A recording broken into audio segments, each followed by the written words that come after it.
Sunday, December 15th, 2019, Maneco 64, home of alternative economics and contrarian views. Today I want to talk about the foreign exchange market, the FX market or Forex market as it's called. And why do I want to do that? Well, to inform you about how it works, of course, but also to talk about whether George Soros is getting ready to break the pound again, pound sterling, or the Bank of England. Of course, he did that back in 1992, and I'll talk about that as well. And why am I talking about this? Well, I saw an interesting video by someone who doesn't talk about markets usually, and I subscribed to her channel. Don't listen to all her videos. Her name is Amazing Polly, and her latest video caught my attention. I'll put it up in the cards above, in the description below. You can listen to it if you want. I recommend it. The title of the video is Swift Messages and Pound Sterling, a Bit of Fun, right? And I thought it was interesting. I personally not too sure whether George Soros is looking to break the pound again, right? We know George Soros is very anti-Brexit.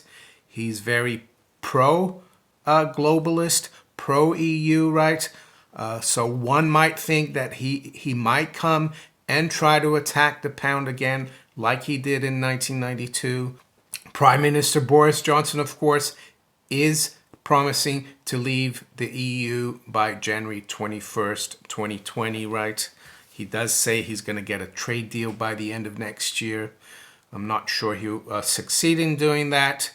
Let's look at the FX market. My background, of course, is in finance. I worked in the City of London from 1992 to 2012 as a futures and options broker, also as a bond broker, cash treasury broker in London. Before that, I started out at a small private bank in Geneva, Switzerland, back in 1989. And I started out in the back office there, settling the trades. It was a small firm, though. We had the dealer for the firm. He was the guy who executed all the trades for our clients and for the fund managers. They would write the tickets and say, we want to do this. And he would be on the phone with the banks, the brokers, the exchanges, right? That's what he would do. And he would once in a while take me and the other members of the back office and train us and tell us how the trading worked. And I even got involved in the FX market. We used to do a lot of foreign exchange at that firm. And after a few months, the dealer, who actually used to be a trader for UBS in foreign exchange in dollar mark, that was the big pair that used to be trade back in the 80s, early 90s, the dollar mark, dollar versus the Deutsche mark. So he was very experienced dealer or trader in foreign exchange and other assets as well. And at one point he said, we need you to come early. We're not going to be that early in the office, so please come early, because I used to live near the office. I could walk to the office, and you'll have to do this foreign exchange trade. Client is going to call you, and you need to call the bank in Geneva, one of the banks we used to use. I knew the guy there already. And the first deal I did, I asked for a quote because they give you a bid and an offer. And the guy on the other side, seeing that it was my first time, was very nice, and he gave me a choice price. What's a choice price? Well, it's one where the bid and offer is the same. So let's say I asked for a quote in sterling or cable, and he'll say 133.25 choice. So I could buy or sell at that same price. Normally it would have been 133.25 bid at 133.30 offered, right? So that was my first experience with foreign exchange. The other thing I learned quickly about foreign exchange, because we didn't deal for small clients. We dealt for institutional clients, high net worth individuals, corporations, right? So the sizes were quite big. We dealt in millions foreign exchange. But one thing I learned is that when we dealt the foreign exchange with the bank, right, they had held our account at the banks in Geneva or elsewhere. So, for example, if I was dealing $1 million versus Mark, we actually only needed to have $5,000 to $10,000 or maybe a little more in the account. So it's highly leveraged, like the futures market. So you trade on margin. And the other thing about foreign exchange is that the settlements are not always the same. The most common settlement for non-traders, for people who are actually exchanging currencies for other currencies and not trading, is the spot settlement. Spot settlement, let's say I deal tomorrow, Monday, 16th of December. For spot, I buy, let's say, €1,000,000 and sell $1.1 million, right? 111 is the exchange. That trade will settle on Wednesday, the 18th. So I'll receive the euros and I'll have to deliver the dollars. So that's a spot trade. But a lot of times in foreign exchange, people are just speculating, just like they do in the futures. So they do what's called forward, which is basically any settlement past spot. It could be 1 week forward, 1 month, 2 weeks, 3 months, 6 months forward. And basically what you're doing there, for example, is you're delaying the settlement. So you only have to settle at the certain date. The exchange rate on those trades, they differ from the spot rate because the different currencies have different interest rates. So you have to adjust for that. The dealer will adjust that for you. So why am I talking about these settlements? Well, because George Soros used that to his advantage in 1992, and I'll come back to that in a minute. There's also another type of settlement for traders as well, who want to basically match the spot price, but they don't want to take delivery or deliver the currencies that they're dealing with. So they do what's called Tom Next, which is basically rolling it every night, right? So you Tom Next. It's like a repo, overnight repo. They never have to deliver. They just keep trading like that. And that's called Tom Next. It comes from tomorrow next, right? So those are the main settlements. So what happened in 1992? Well, I was reading actually about the ERM crisis back in 92, because that's what it was, exchange rate mechanism. The euro hadn't been created yet. And I was reading about this in this book, War and Gold, right? And very interesting book. I recommend it, by Kwasi Kwarteng. He's actually an MP, but he's written a good book, War and Gold, a 500-year history of empires, adventures, and debt. So it talks about a lot of financial events that have happened in the past, and one of them is the ERM crisis. So I was reading actually about that a few days ago, and then I listened to Amazing Polly's video today, and she's talking about the ERM as well. So it's quite interesting, and George Soros. So what was the ERM? Well, the ERM basically had its inception in the 70s, when the European Union countries, mainly Germany, France, Italy, the Netherlands, decided to start pegging their currencies in a band versus the Deutsche Mark. This was the precursor to the euro. This was a way to try to prepare all the different currencies in the European Union, or in the European Economic Community, as it was called then, to graduate to eventually having a single currency. It was the exchange rate mechanism. They used to call it the snake, I think, in the 70s. So basically, let's say 1 Deutsche Mark bought I'm not sure, French francs. I don't know the exchange rate, but let's just use that as an example. So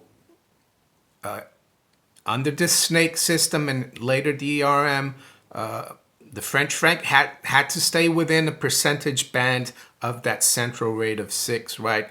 And if it went above or below that band, that was no good. They had to change interest rates, right? And eventually became the ERM, exchange rate mechanism. Other countries joined, like Italy, and the UK was a very late joiner. I think they joined in 1991 or 1990. So I think at the time, one pound had a central rate of two marks 90 or something like that, I think, or 295. I'm not sure. It says here in the book. I'm not going to go into exact details. So the pound couldn't drop below a certain level, like I think it was 287, and it couldn't go up above 312 or 315. So that was the band for the pound, for the ERM, because they were thinking back then, even under Margaret Thatcher and then eventually John Major, that it would be good to join the ERM to control inflation, right? Because the Germans and the Bundesbank were basically in charge of this system, because the Bundesbank and the German economy were the most important economies in Europe, and the Deutschmark was the currency, right? They were pegging everything against the Deutschmark. But what happened in the early 90s, 1991, 92, is that Germany reunified West Germany and East Germany. And the German government had to borrow and spend a lot to keep East Germany solvent, because the exchange rate that they let the East Germans join the Deutschmark, the Ostmark with the Deutschmark, was not realistic. So they had to basically subsidize the East German part of Germany that reunified, and that spooked the Bundesbank. And the Bundesbank raised rates in 1992 because they weren't happy with the German government spending so much. And that put pressure on all the other currencies in this ERM, especially the pound and the Italian lira. So eventually it came to a head. The pound broke the lower level of the ERM band at around 287. And that was the famous Black Wednesday. So yes, the Bundesbank raised rates earlier in the year. I think it was in July or maybe a little earlier. And by September, there was trouble in the foreign exchange markets. Not only the British pound, but the Italian lira, they couldn't keep up their part of the bargain. They couldn't stay within the ERM band, right? And then eventually the Italian lira left.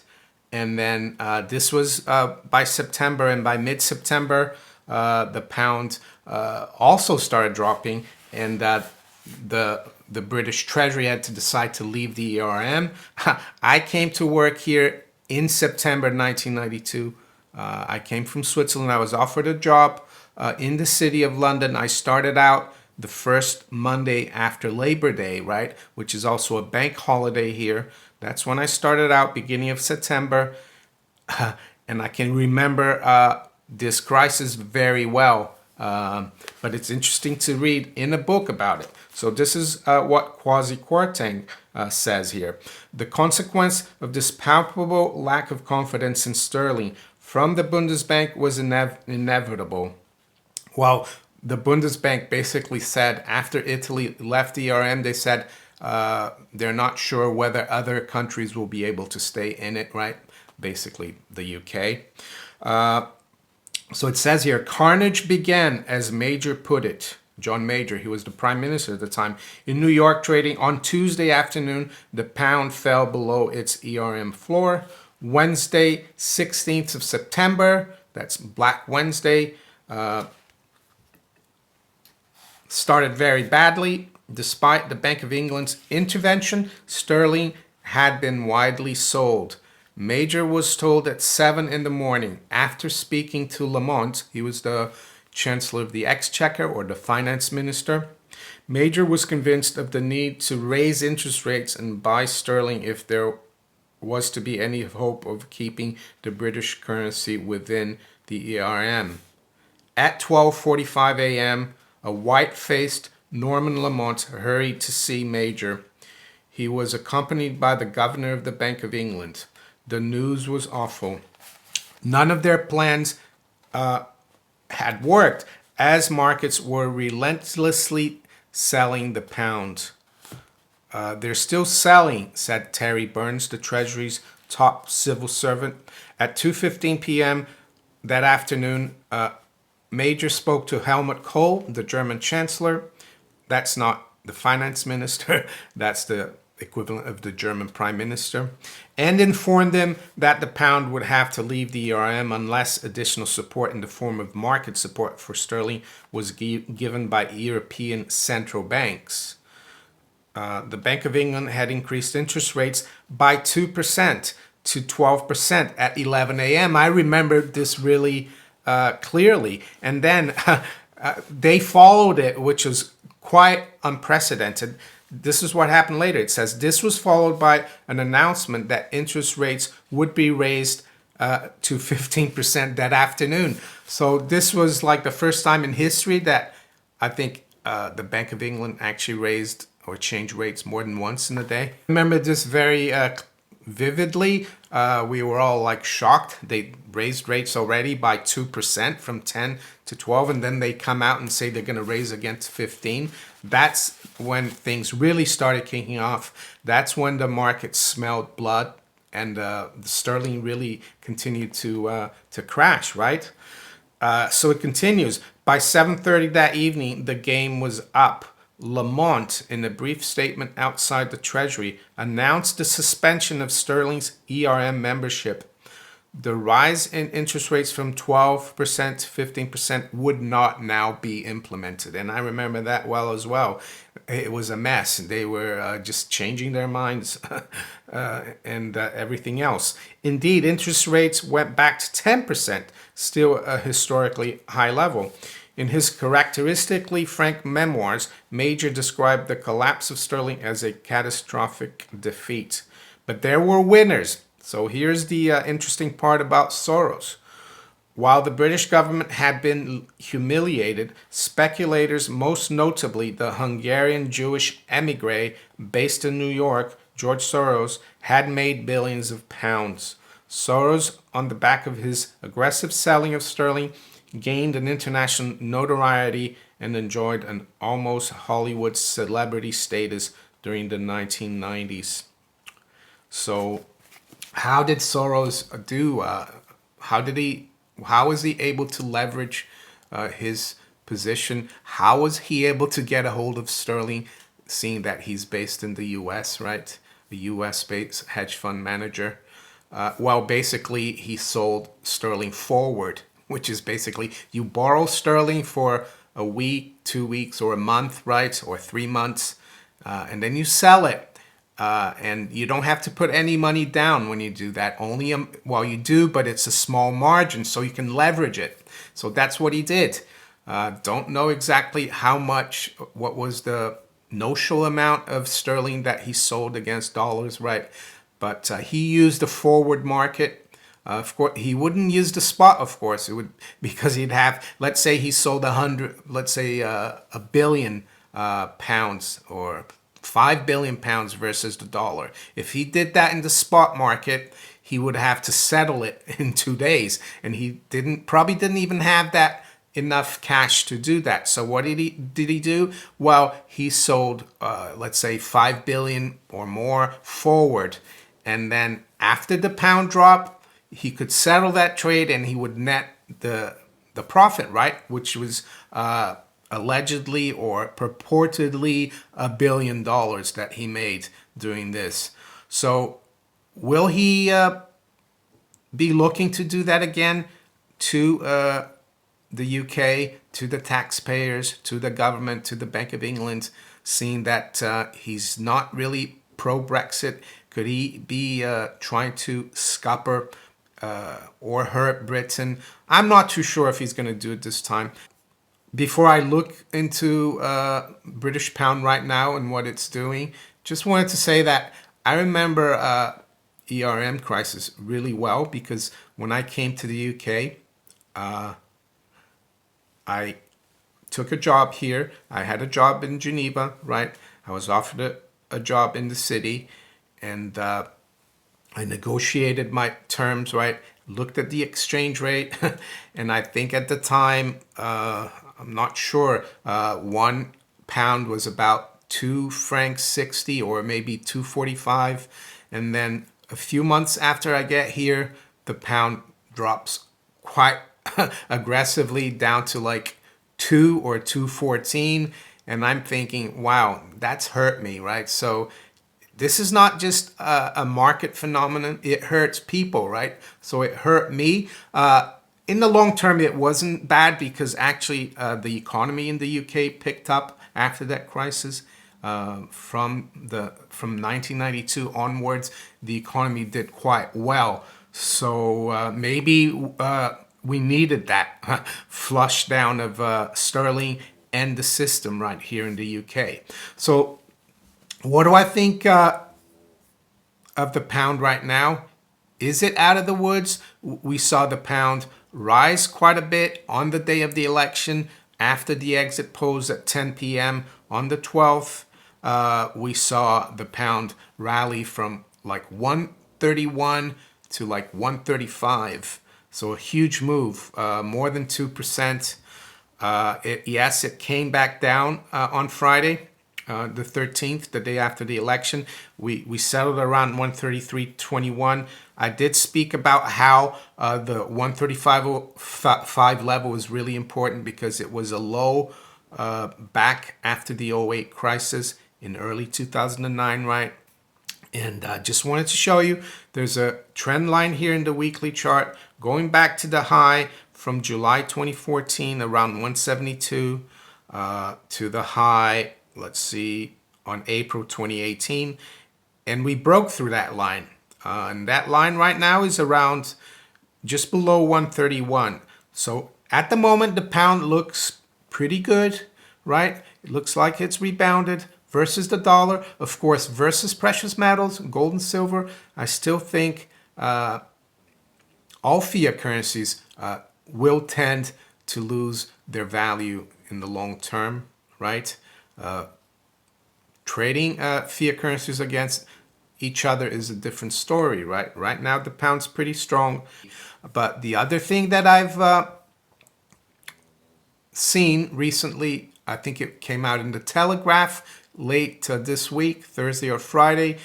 It looks like there are calls again or for the Bank of England to cut rates. They haven't cut rates since last year, I think July 2018. The base rate in the UK, I think right now is 0.75%. So they have a little bit of room. It's not at zero yet. I think two members of the MPC voted to cut in the last meeting. So there's already calls for the Bank of England to cut rates. Is Boris Johnson's government going to be really, how can I say, is he really going to stick to fiscal rules? Is he going to really not be spendthrift? Is he going to rein in the budget deficit, try to create a surplus, pay down the debt? There's no chance, no chance that he will do that. And why do I say that? Well, because under the Conservatives, since they've been in power in 2010, they've been promising to balance the budget. It was promised back in 2010 to be balanced by 2015, and here we are in 2020, and it's near 2% of GDP, still the deficit. We saw the latest GDP in the UK for the third quarter. It was actually flat. It didn't grow. So we could be going into a recession, and in a recession, the debt doesn't go down. The debt keeps going up. So I think the finances are going to get pretty bad. And I think Boris Johnson, the Conservatives, they're going to be just as spendthrift as labor would have been, maybe a little less, but it's not going to make too much difference, right? And now we're seeing, this is what really caught my attention yesterday, this story in the FT. Head of Bundesbank, well, Bundesbank is the German central bank, which is, as I've said before, if I had to choose my favorite central bank, and you know that I don't like central banks, I don't think they should be around, it would be the Bundesbank, because they've always been a proponent of sound money and fiscal rectitude, right? But now it says here, head of Bundesbank warns against fetish of balanced federal budgets.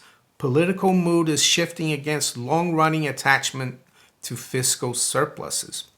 So this is what the story says. The head of Germany's central bank has added his weight to growing pressure for the country's government to increase public investment. Well, governments don't invest, governments spend, right? But they use that word. And warned its commitment to a balanced federal budget should not become a fetish.